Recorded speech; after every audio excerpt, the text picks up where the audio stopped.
Welcome to Story Tales. Please like this video and subscribe to Story Tales. I hope you enjoy the story. Let's begin. The laughter felt like knives scraping against Rowan's skin. She sat at the edge of the wooden picnic table, her fingers picking at a loose splinter while 20 feet away, her mother's voice rose above the crackling fire. Birth control's only 99% effective. She's the 1%. Marla Kincaid announced, sloshing beer from her red plastic cup as she gestured toward her daughter. The backyard erupted with laughter.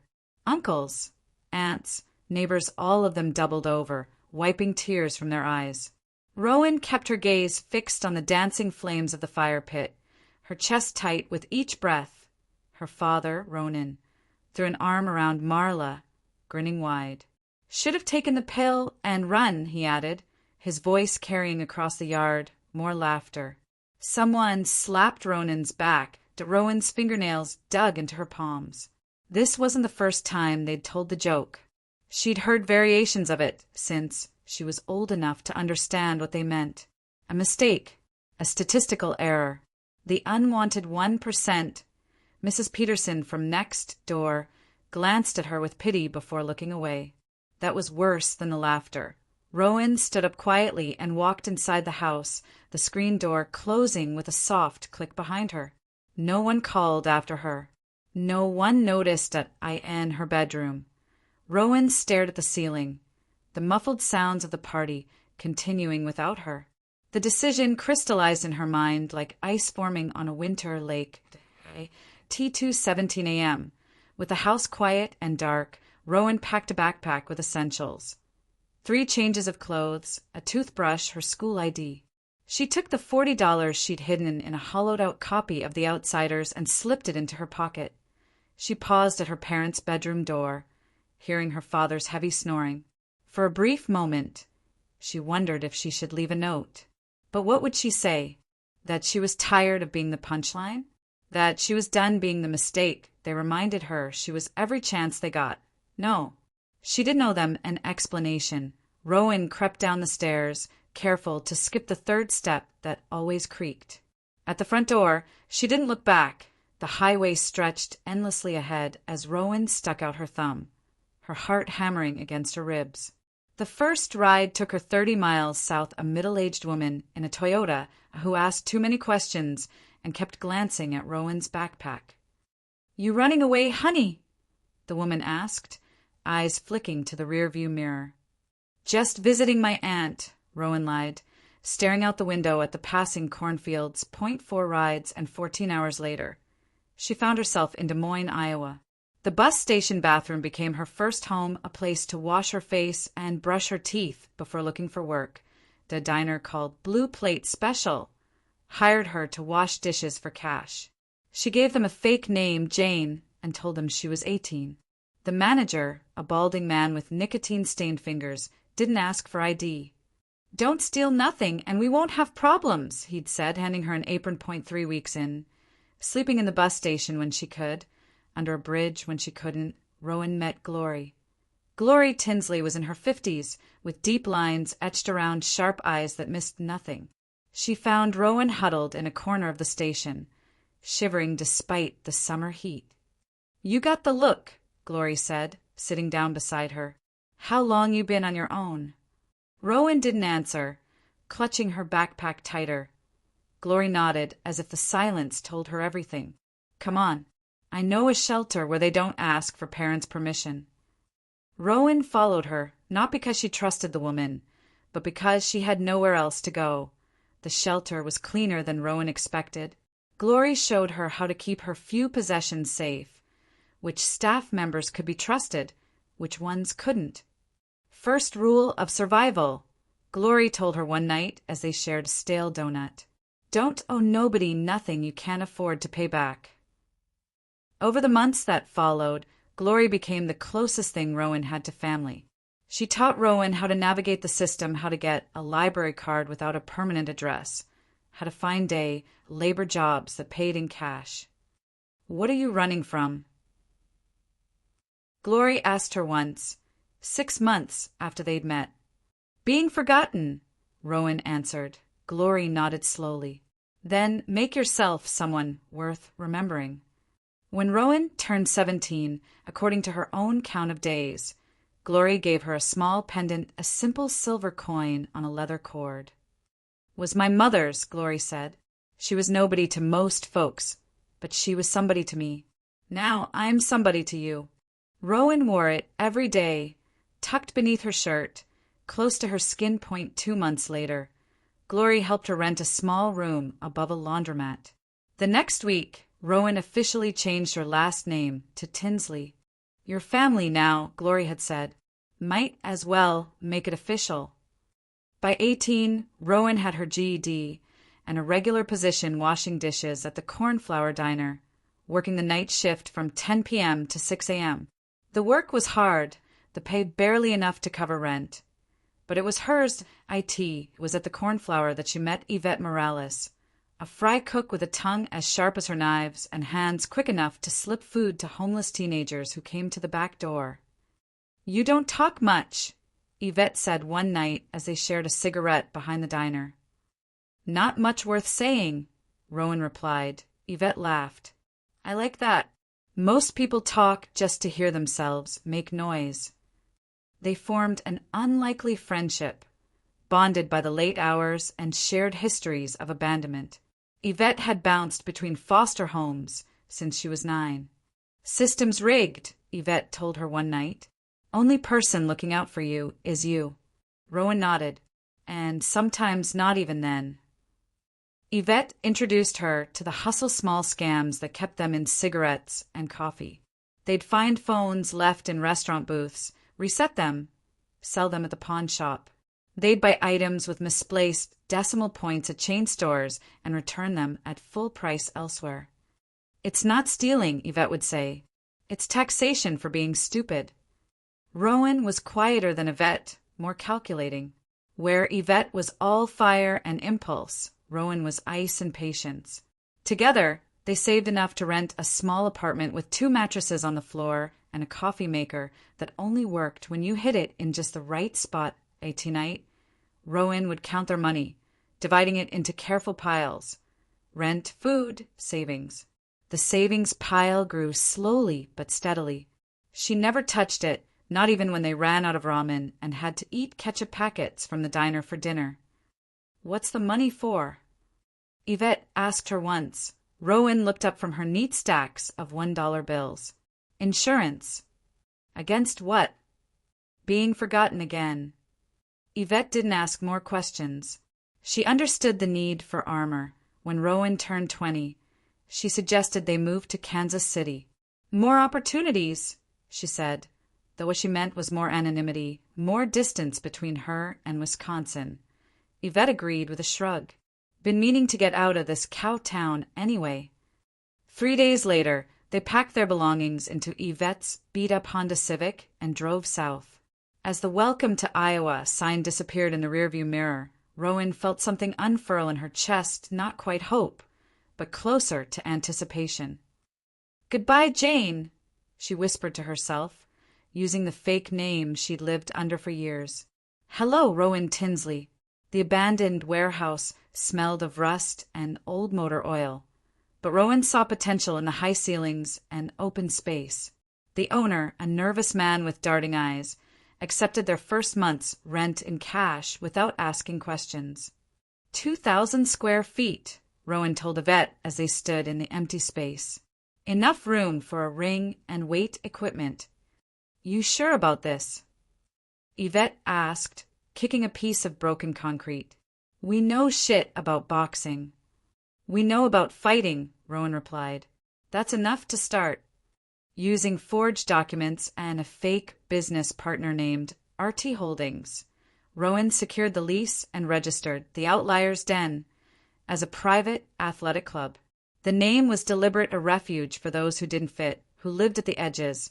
Their first equipment came from closing gyms and secondhand stores, a battered speed bag, weights with rust spots, an old ring with fraying ropes.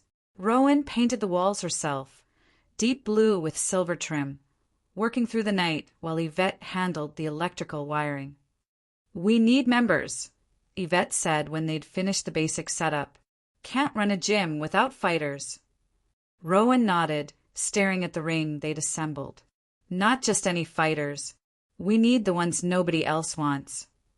They found Juno Redmond first, a trans boxer who'd been kicked out of 3 conventional gyms. She came in with bruised knuckles and wary eyes, looking around as if expecting a trap. "I hear you take anyone," she said, addressing Yvette. "Not anyone," Rowan stepped forward. "Just people who know what it's like to fight their whole lives." Juno signed up that day. Theo Bellamy arrived 2 weeks later, a veteran with the 1,000-yard stare of someone who'd seen too much. His hands shook sometimes, but when he wrapped them and hit the heavy bag, the tremor stopped. "Military?" Rowan asked him after his first session. Theo nodded once. 2 tours. Came back different. "We're all different here," Rowan told him. "That's the point." Georgia, Rusk, completed their core group, a former realtor who'd lost everything to gambling debts and found solace in street fights. She was older than the others, with streaks of gray in her dark hair and eyes that calculated odds with every glance. "This place is a shithole," Georgia said on her first visit, looking around with her arms crossed. "Then help us make it better," Rowan replied, to everyone's surprise, including her own. Georgia did. She brought in contacts from her realtor days, people who could help with permits and inspections. She knew which palms to grease, which officials to avoid. Within 6 months, the Outliers' Den had 30 regular members, most of them misfits in one way or another, ex-cons trying to stay straight, women escaping abusive homes, kids from the streets with nowhere else to go. Rowan watched it all from her small office, a converted storage closet with a desk made from an old door. She kept meticulous records, both the official ones and the real ones. Every name, every payment, every favor owed. "You're building something," Glory told her during one of their weekly phone calls. "I'm building armor," Rowan replied. The woman didn't look like a fighter. She stood in the gym doorway wearing a cardigan and sensible shoes, her hair pulled back in a neat bun that didn't match the rough-and-tumble atmosphere of the den. Rowan noticed her immediately. Strangers always set off her internal alarms. She wiped her hands on a towel and approached. "Can I help you?" she asked, keeping her voice neutral. The woman squinted at her. "I'm looking for the owner. I'm interested in fitness options." Something about her voice tickled Rowan's memory, but she couldn't place it. "That would be me. Rowan Tinsley." "Luann Beckett," the woman said, extending her hand. "I recently moved to Kansas City from Wisconsin."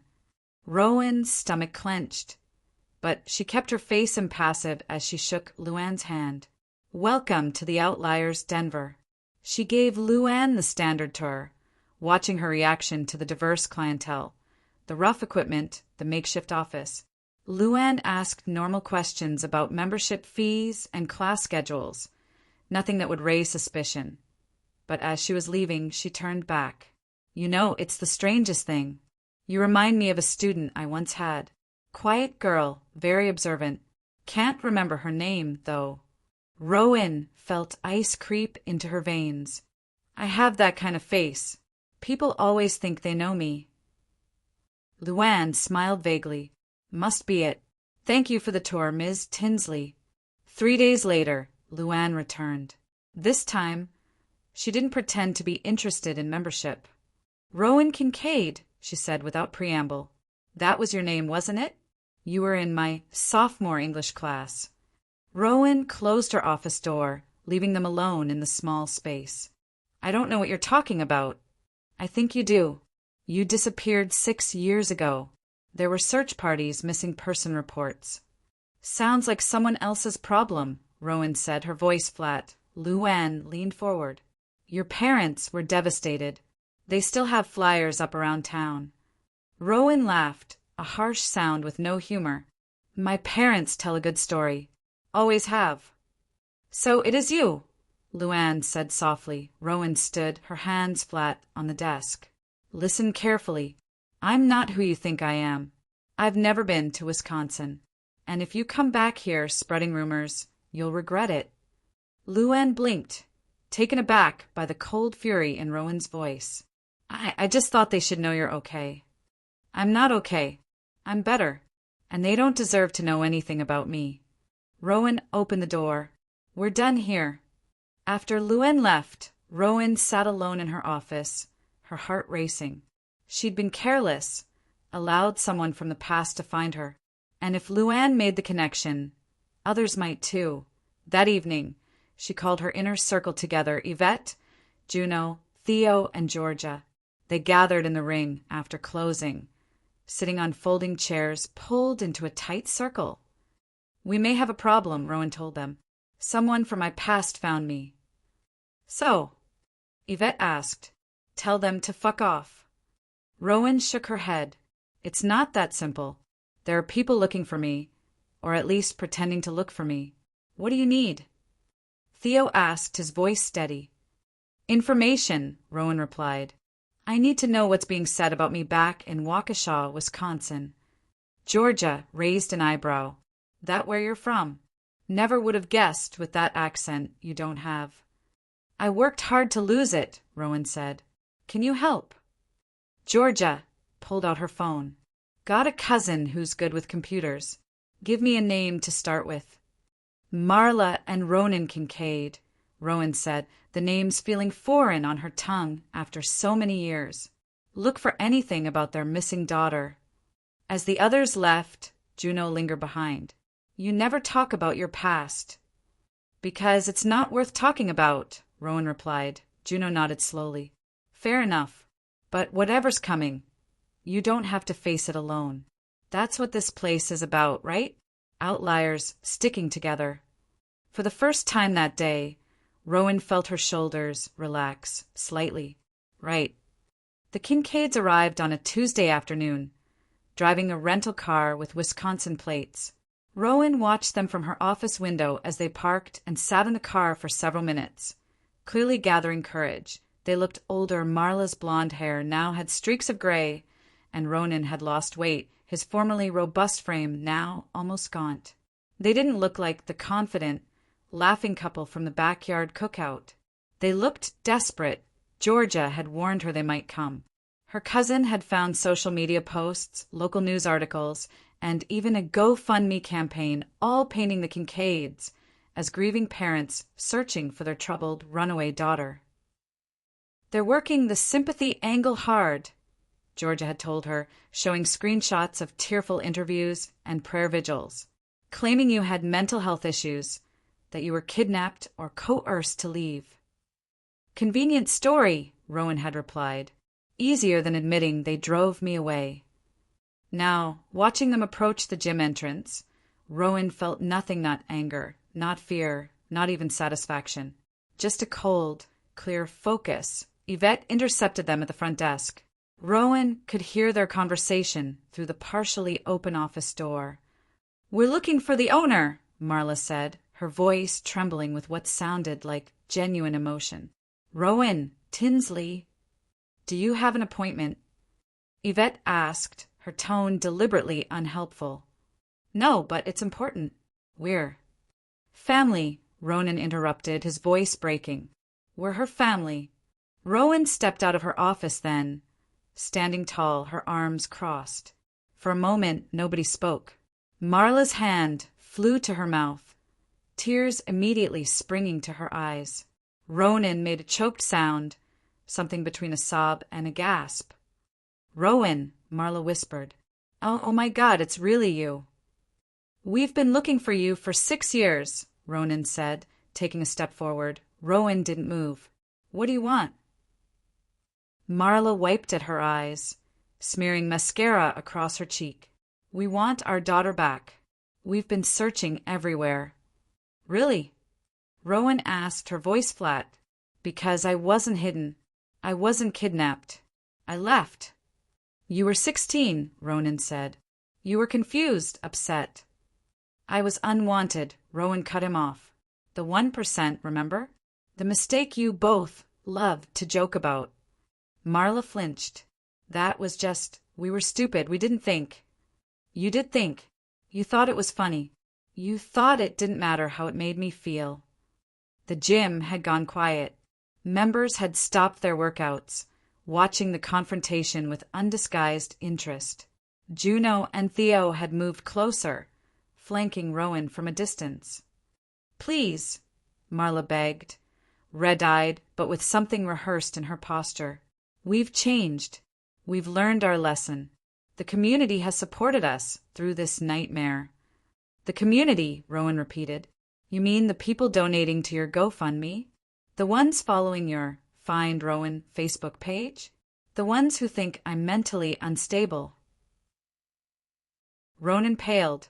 "How did you—" "I know everything," Rowan said quietly. "I know about the fundraisers, the prayer chains, the interviews where you claim I was troubled and confused." She took a step closer to them. "You left me. That's all I remember. You left me emotionally long before I physically left you." "Baby, please!" Marla reached for her. Rowan stepped back. "Don't touch me. Don't call me that. You are not welcome here." "But we're your parents," Ronan protested. "No," Rowan said, her voice steel. "You're strangers who happen to share my DNA. Now get out." "Rowan." She said, "Get out." Yvette stepped forward, her stance aggressive. Marla looked from Yvette to Rowan, something harder flashing in her eyes. "This isn't over. You're our daughter, legally, and—" "I'm 22, Rowan cut her off. "And I haven't been your daughter since the day I walked out. Now, leave before I call the police and report you for harassment." She turned and walked back to her office, closing the door behind her with a decisive click. Through the blinds, she watched as Yvette and Theo escorted her parents out. Marla was crying openly now, her face contorted. Ronan looked shell-shocked, as if he couldn't comprehend what had just happened. When they were gone, Georgia knocked and entered without waiting for permission. "Well, that was something," she said, sitting down across from Rowan. "You okay?" "I'm fine," Rowan replied, and was surprised to find it was true. "They're exactly what I expected." Georgia studied her. "They'll be back. People like that always come back." "I know," Rowan said, "and next time I'll be ready." Georgia's cousin was as good as promised. Within a week, she had compiled a comprehensive dossier on the Kincaids' activities since Rowan's disappearance. "They worked the angle hard," Georgia said, spreading printouts across Rowan's desk. "First couple months, they played it straight, worried parents, runaway teen, please help. But then something changed." She pointed to a newspaper clipping dated 8 months after Rowan left. The headline read, "Parents fear missing teen victim of trafficking ring." "No evidence, of course," Georgia continued, "but it got attention. Donations. Community support." Rowan scanned the documents, her expression unchanging. There were photos of candlelight vigils, screenshots of social media posts with thousands of sympathetic comments, flyers with her 16-year-old face, and the words, "Mentally unstable, maybe confused or scared." "They've been running this con for years," Yvette said, leaning against the wall. "Making bank off your disappearance." "The church angle is interesting," Georgia added, tapping another printout. "They joined Mount Solomon Baptist about a year after you left. Very conservative, very supportive of families in crisis. The pastor there has been their biggest advocate." Rowan nodded slowly. "And their financial situation?" Georgia grinned. "That's the real story. They were heading for bankruptcy before you left. Medical bills, second mortgage, credit card debt. But in the years since, they've received over $50,000 in donations, had their mortgage payments covered by church love offerings, even got a new car donated by a local dealership. Your disappearance saved them," Yvette said bluntly. Rowan was silent for a long moment. Then she picked up her phone and dialed a number. "Who are you calling?" Juno asked. "My mother," Rowan replied, putting the phone on speaker as it rang. Marla answered on the third ring. "Hello." "It's Rowan," she said, her voice neutral. "Rowan." Marla's voice immediately shifted to a breathless, emotional tone.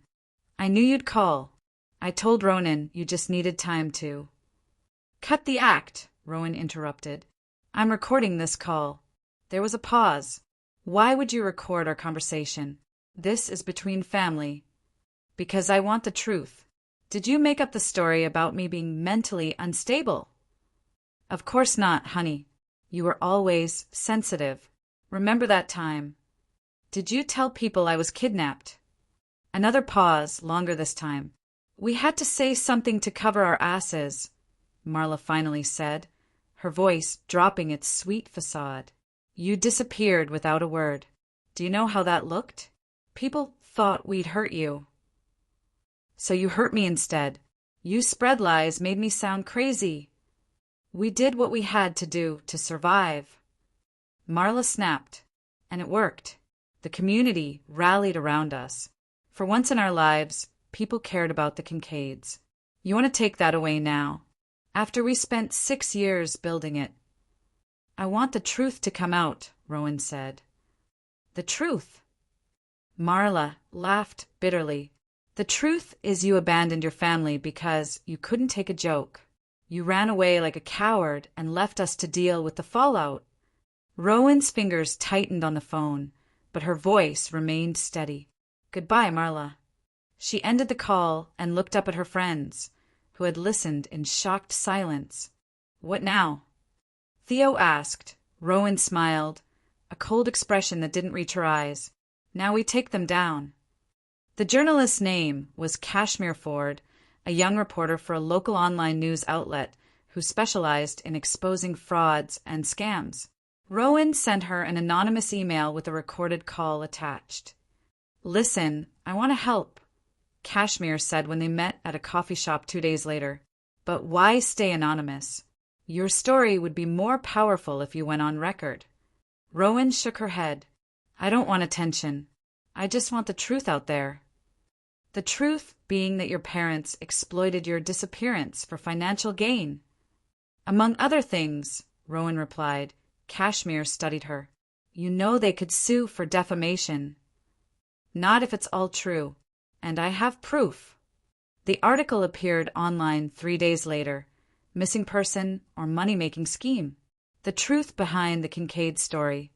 It included excerpts from the recorded call, financial records showing the Kincaids' sudden reversal of fortune, and interviews with former neighbors who admitted they'd always found the story suspicious. Rowan read it from her office, refreshing the page every few minutes to watch the comments accumulate.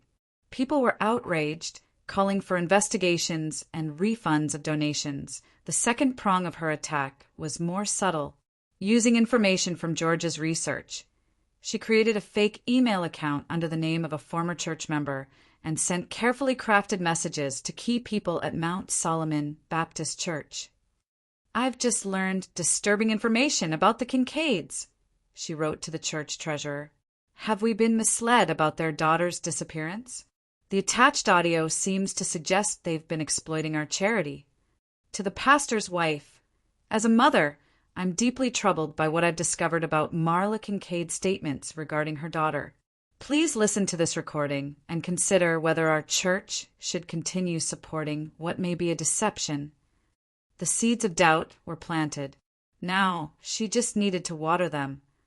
Are you sure about this? Juno asked her that evening as they closed up the gym.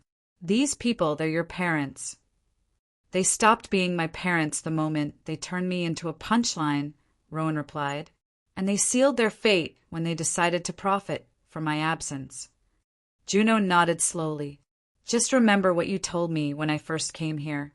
Revenge feels good for a moment. Building something new lasts longer.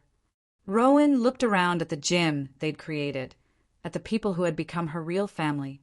Who says I can't do both? The text message was simple. I'm ready to talk. Come to the gym tomorrow at 7 p.m. We can discuss reconciliation. Rowan sent it from her personal phone to both Marla and Ronan, then waited. Marla responded almost immediately. We'll be there, sweetie. We've been praying for this. They're coming, Rowan told the others as they prepared the gym. And they're bringing a videographer. How do you know? Theo asked. Because they can't help themselves, Rowan replied. This is their chance to save their reputation. They'll want to document every tearful moment. She wasn't wrong. The Kincaids arrived precisely at 7, wearing new clothes and camera-ready makeup. Behind them trailed a young man with professional video equipment. "This is Dale," Marla explained, gesturing to the videographer. "He's documenting our journey of healing and reconciliation for a special at church." Rowan nodded, her face expressionless. "Of course. Please come in." She led them into the main gym area, where chairs had been arranged in a circle. Yvette, Juno, Theo, and Georgia were already seated, along with several other gym members who had volunteered to be present. "Who are all these people?" Ronan asked, his smile faltering. "My family," Rowan replied simply. "The people who were there for me when you weren't." Marla's smile tightened, but she sat down gracefully. "We're just so thankful for this opportunity, Rowan. We've waited so long." "Let's get something straight," Rowan interrupted. "This isn't a reconciliation. This is a reckoning." The camera was rolling as Rowan pulled out her phone and pressed play. Marla's voice filled the room. "We had to say something to cover our asses." Marla flinched, her eyes darting to the videographer. That's out of context." "Is it?" Rowan asked. She gestured, and Juno handed out printed copies of Kashmir's article to everyone in the room. "Is all of this out of context too?" Ronan's face had gone pale. "Turn that camera off, Dale." "No, keep rolling," Rowan said sharply. "This is your journey of healing, isn't it? Let's heal by telling the truth." She stood up, addressing everyone in the room. 6 years ago, I left home because my parents made it clear I was unwanted, a mistake, the unfortunate 1% that birth control didn't prevent. Instead of accepting responsibility for driving me away, they created a fiction about me being mentally unstable and possibly kidnapped. They used this story to extract tens of thousands of dollars from well-meaning people. That's not true. Marla protested, but her voice was weak. "Isn't it?" Georgia stepped forward, holding up financial documents. "Your bank records show deposits matching the GoFundMe withdrawals. Your mortgage was suddenly paid current after being 3 months behind. The church gave you over $15,000 in emergency support." "You had no right to look at our private records," Ronan sputtered. "And you had no right to exploit your daughter's absence," Juno countered. The videographer had stopped pretending to film for the church and was now capturing everything with a stunned expression.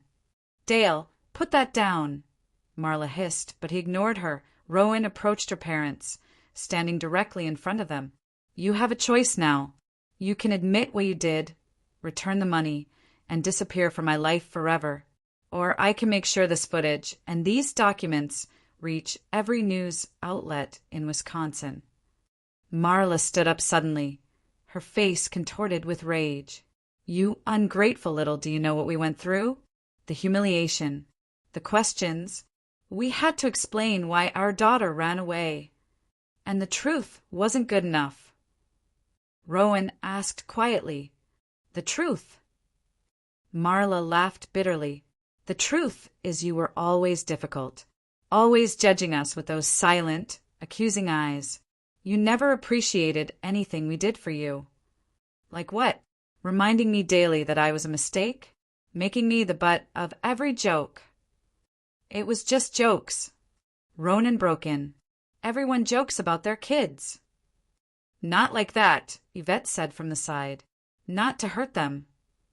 Rowan looked from her mother to her father. "You never wanted me, and now you can't have me. Not my forgiveness, not my presence in your lives, not even my anger. You get nothing." She turned to the videographer. "Dale, you can keep that footage. In fact, I think it would make an excellent follow-up to Ms. Ford's article, don't you?" Dale nodded slowly, his eyes wide. Marla lunged forward suddenly, reaching for the camera. "Give me that."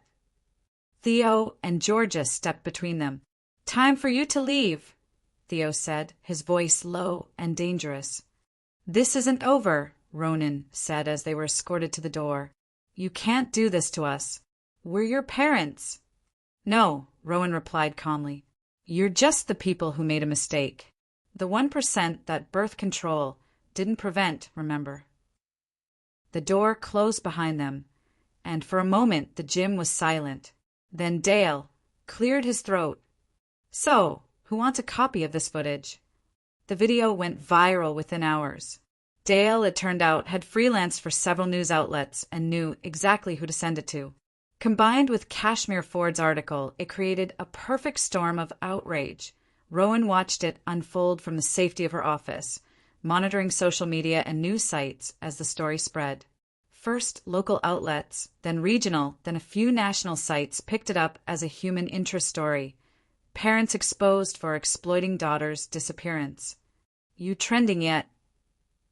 Yvette asked, bringing her coffee the next morning. Mount Solomon Baptist Church has issued a statement distancing themselves from the Kincaids, pending a full investigation, Rowan replied, reading from her screen. "And the GoFundMe has been taken down for fraud." Georgia entered looking smug. "My cousin says they've lost about 2,000 followers on their Find Rowan page overnight. And the comments? Brutal." Rowan didn't smile. This wasn't about satisfaction.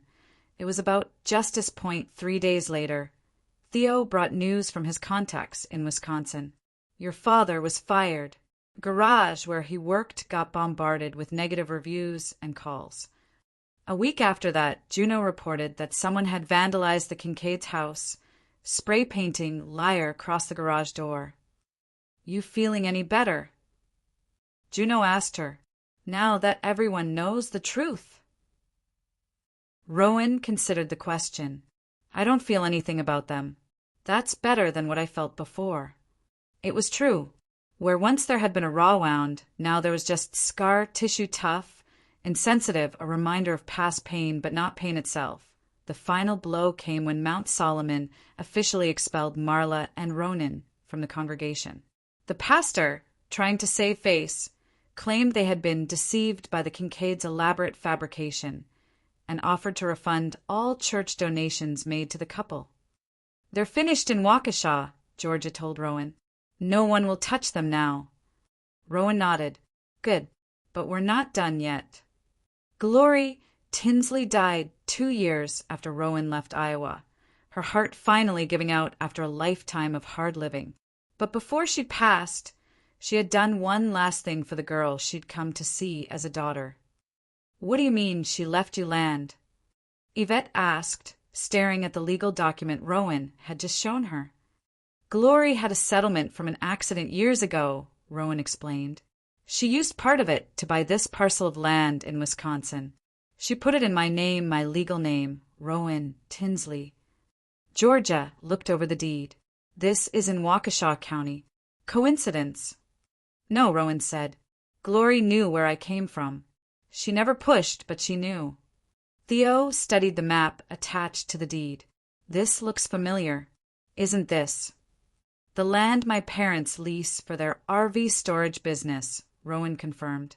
"The only source of income they have left." The RV park had been a desperate attempt by the Kincaids to generate income after their church support dried up. They'd leased land from what they thought was a distant property management company and used the last of their savings to set up basic facilities. "So you own their business location," Juno said slowly. "What are you going to do with it?" Rowan picked up her phone. "End it." The lawyer she hired was named Karis Juno, no relation to her friend, but a fitting coincidence. More importantly, Karis had once been Marla Kincaid's best friend before a falling out years ago. "Ms. Juno," Rowan said when the call connected. "Thank you for taking my case." "Call me Karis," the lawyer replied. "And believe me, it's my pleasure. When you mentioned the Kincaids, I was intrigued. I understand you have history with them. You could say that. Your mother Marla and I were inseparable until she betrayed me, claimed I'd stolen from her to cover her own theft from our shared business.